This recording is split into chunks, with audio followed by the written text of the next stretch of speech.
Magandang umaga po sa inyo lahat at pinupuri ko po ang Panginoon at narito po upang mag-share o magbahagi ng salita ng Diyos upang magkaroon po tayo ng kalakasan at kaalaman tungkol po sa banal na kasulatan. So, ang ating tatalakayin po natin sa umaga pong ito ay tinatawag na the purpose of pain. Ibig sabihin, ang pag-aaral po natin yung kahalagahan po ng mga sakit na nararanasan po natin sa ating buhay. So, may isang halimbawa po ako na babanggitin bago tayo dumako sa ating paksa sa umaga pong ito. Okay? Sabi, bakit ang isang uod ay kailangan pang mahirapan na dumaan sa process na gumawa ng cocoon bago maging isang ganap na butterfly? Pwede ba na basta na lamang sila tubuan ng pakpak tapos lipad para happy lang, walang pain? Everything has a purpose. Kailangan ng mga uod na dumaan ng process ayon sa pagkalikha ni Lord sa kanila. Kaya na nagpupumilit sa paglabas at pagbumiglas palabas sa may maliit na butas ng cocoon upang makalikha sila ng fluid magpatibay sa kanilang pakpak. At tinatawag na hindi sila na-create ni Lord na basta na lang dadaan sa part ng cocoon para ma-destroy sila through pain bago dumating ang exciting part of kanilang buhay. They needed this process to help them to stronger and more than beautiful ever before, from a chubby worm to become a glorious beautiful butterfly. Kaya hindi naman sa atin bilang mga Kristiyano ang kagandahan at kasaganaan ng buhay ay sadyang pinaghihirapan. We don't suffer or have pain just for nothing. May purpose ang pain.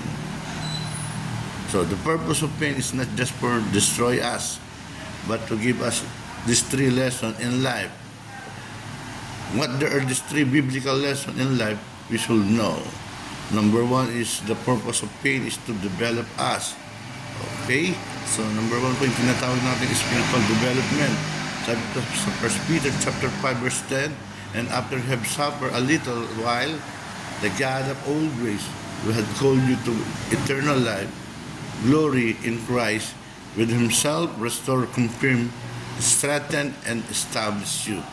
Sabi nga nila, experience the one of the best teacher. Kapag naranasan natin nasaktan, natuto tayo kapag same and reason ng sakit na nararanasan natin. Marahil di pa tayo natututo. Kailangan ma-develop tayo, mag-grow, mag-level up, o ma-discern natin ang pain na nararanasan natin ay part ito ang develop natin sa spiritual. Sa physical part and muscle, kapag nag-exercise lalo, nagsisimula pa lang, matik ang pain dahil nasisira ang structure ng muscle at nag-generate o nade-develop ito ng mga bagong muscles o structure para mas makayanan ang next weight or activity na mas mabigat kaysa sa dati. Same with our spiritual life. We become stronger after suffering and pain, kaya lalo tayong lumalakas from pain to gain, because sabi nga nila, no pain, no gain. Pangalawa po yung tinatawag na moral and character development.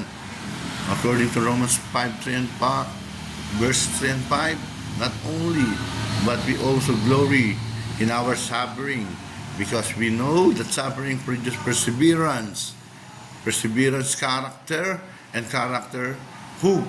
And hope does not put us to shame, because God's love has been poured out into our heart through the Holy Spirit was been given to us. Siyempre, habang naitutuwid tayo through pain, di lang dapat nagpapalapit kay Lord, kundi babago din ng ugali natin.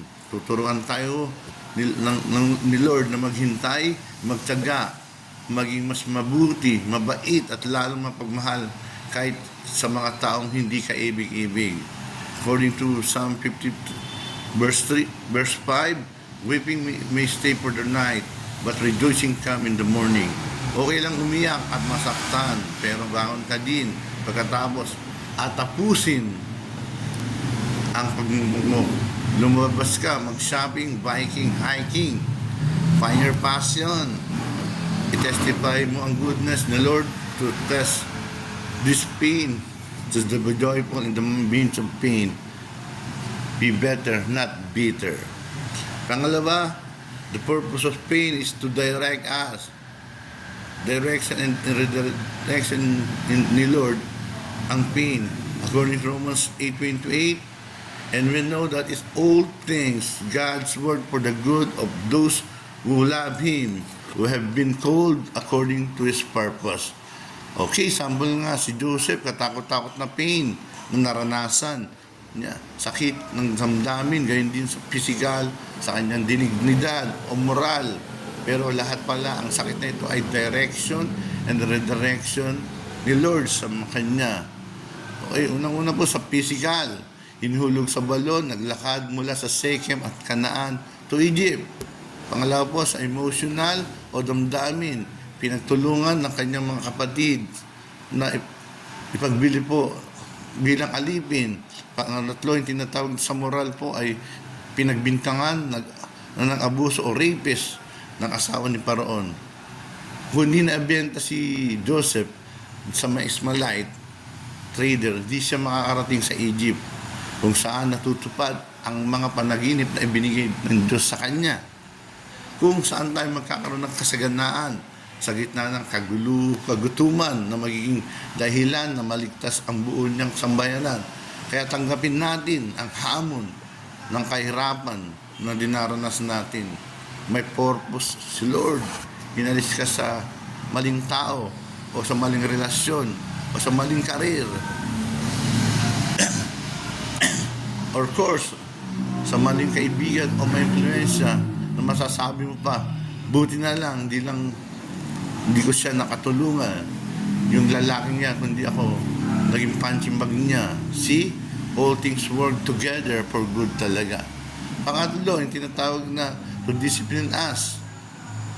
Okay, sabi mo may 30 reason po na pinakikita po dito kung paano tayo disiplinahin ng Panginoon. Unang-una, God is love. His plan is displays love through discipline. Sabi nga po sa Proverbs chapter 3 verse 11-12, the writer of Hebrew wrote, do not take the Lord's discipline lightly or lose heart when you reprove by Him, for the Lord discipline the one He loves. Eh, makita po natin na tayo po dinidisiplina dahil mahal po tayo. Pangalawa po, God is good. He is good to father us. Sabi nga po dito sa Proverb at Hebrew po na makita po natin ang comparison sa kanila po. Sila po ay bilang ama po natin kung paano po tayo dinidisiplina bilang mga anak. Sabi nga, God discipline us just as Father disciplined the Son in whom He delight. God is dealing with you as a son, for son is the Father does not discipline. Sabi nga, pangatlo po, yung tinatawag, God is the best. He want what is the best for us. Our human father discipline us for a short time based on what seemed a good then. Amen. Sabi nga, did always get it right with amen. In contrast, God always disciplined for our benefit so that we can share His holiness. It shield the peaceful fruit of righteousness to those who have been trained by it. Here's a final thought. The question was raised recently in the Bible study. How to know with every adversity I'm going through God's hand of discipline or something else. Okay? Pangatlo po, pang-apat, sabi po dito, the purpose of faith is not just to develop and direct us, but also to destine us. Number one is to destine us to the victory. According to James 1:12, blessed is the one who persevere under trial, because having stood the test, the person will receive the crown of life that the Lord has promised to those who love Him. Isa sa mga purpose ng pain, masusubok kung totoo ba ang faith na meron tayo o fake lang ito. Ang trials at pain natin ay susubok kung deserving ba tayo sa regalo ng maghihintay sa atin. according to 1 Peter 1 verse 6-7, in all this you greatly rejoice, though now for a little while you may have unsuffer and grief in all kind of trial. This have come so that the proven genuineness of your faith is greater worth than gold, which perishes even though refined by fire, may result in praise, glory, and honor when Jesus Christ is revealed. So don't waste your pain. And ang pain and suffering ay nararanasan din natin na maghahatid ng ating tagumpay. Halimbawa, magtatanong ka sa successful businessman kung paano siya nagsasid o nagtagumpay. Tiyakin mo na may hawak kang ng panyo. Dahil sa takot-takot na testing, rejection at failure na nagdudulot ng matinding suffering o pain sa kanila. There's no shortcut to victory. Ika nga, si Joseph the Dreamer, naging governor ng Egypt dahil sa pain na naranasan niya. Gayon din tayo. Din natin yung mga pain para sa development, direction, and discipline para mahatid tayo sa ating God-given destiny of victory. Pangalawa, yung tinatawag na to be destined as to eternity. Ganyan din naman sa karya ng Diyos. Given na yung pain, kapatid, bilang isang Kristiyano, according to Acts chapter 14 verse 22, confirming the soul of the disciple and exhorting them to continue in the faith, and that we must through much tribulation into the kingdom of God. The good news is Lord din tutulong sa atin na hihatid tayo sa tagumpay ay mula sa obstacle na ating buhay. God will make a way. According to 1 Corinthians 10 verse 13, there had a temptation taking you, but such a common to man. But God is faithful, who will not suffer you to be tempted above that you are able, but will be the temptation, but also the way to escape, that you may be able to bear it. Kaya nga, ang purpose ng pain, not just to make destroy us, but to destroy the work of Satan in our life, to destine us to glorious victory through Christ. Napakasarap, kapatid. Ang daan sa buhay ay makibot at maluwang naman sa kapamakan. Okay lang yan. Through the power of the Holy Spirit, we will overcome.